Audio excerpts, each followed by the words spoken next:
اللہ سے کون کی معافی مانگ کر ایسے مانگ سکتا؟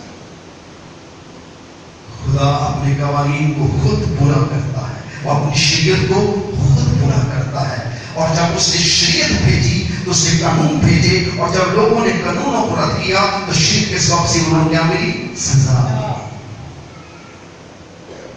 سب چیزیں شریعت کے موافق بحال کی جاتی ہیں، اور بغیر خون بہائے کوئی بھی قربانی اور کوئی بھی معافی نہیں ہے۔ صدیوں سے خدا نے بنی اسرائیل کو سکھایا۔ کہاں سے سکھانا شروع کیا؟ بنی اسرائیل کو کہاں سے سکھانا شروع کیا؟ آپ سے پوچھا ہے؟ مصر سے۔ خدا نے 430 سال کی غلامی کے بعد جب وہ خدا کو بھول گئے، وہ 430 سال کیا کرتے رہے؟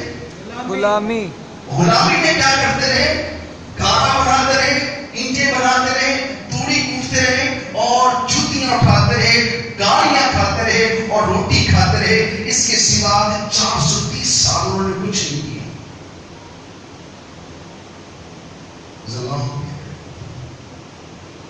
ایک لمبا سا ان کی عقل بند رہی، اور وہ بالکل 430 سال میں کبھی انہوں نے رہائی نہیں پائی،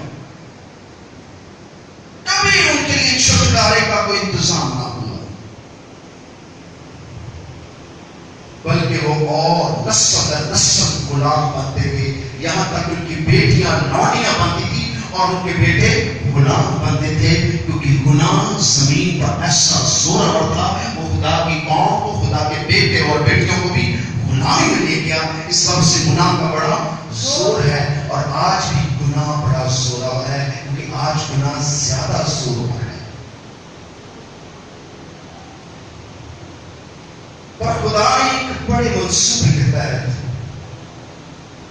شریعت کے موافق، شریعت کے عین قوانین کے مطابق اس نے پوری دنیا کی مخلصی اور رہائی کروائی۔ بنی اسرائیل کے 430 سال غیر گناہ کے اندر، غلامی کے اندر چھٹکارے کے لیے اس نے کون سی چیز استعمال کی؟ جی آپ سے پوچھا ہے، آپ سے پوچھا ہے کہ یہاں دو اور بیٹھے کرسیوں میں کون سی چیز استعمال کی اس نے؟ جی جی مقدس موسیٰ۔ میرا سوال کرنے کا مطلب علم چھاڑنا نہیں ہے، آپ کو گہری باتوں کی طرف لے کے جانا، تاکہ آپ سمجھیں کہ خدا آپ سے جی کون سی چیز استعمال کی؟ میں نے لفظ چیز استعمال کرنے کو کہا۔ کلام۔ اور 420 سال کی غلامی کے اندر خدا نے ایک چیز استعمال کی اور وہ چھڑایا۔ موسیٰ کے حکم، کلام۔ سب بڑے ہوئے، آپ نالائق لوگ ہیں، اس لیے آپ کو کھڑا کرنا پڑا، اور جو کچھ آپ سنیں گے آپ پروفیسر بن جائیں گے۔ ہاللیلویا، کتنے لوگ برکت چاہتے ہیں؟ آئیے زوردار ہاتھوں سے پاک کو پھیلا دیں۔ خدا سونا کبارت کرنی ہے۔ خدا نے 430 سال کی بڑی قیامت کے اندر ان کو ایک چیز دی، کیا؟ کلام۔ کلام دی، اور نجات، رہائی دی۔ 430 سال کے بعد خدا نے کہا یکساں اب بر غافور لے لو، اور اسے اپنی چوکھٹوں پہ لگا دو، سو اس میں تم رہائی پاؤ گے۔ ہاللیلویا، ہاللیلویا، ہاللیلویا۔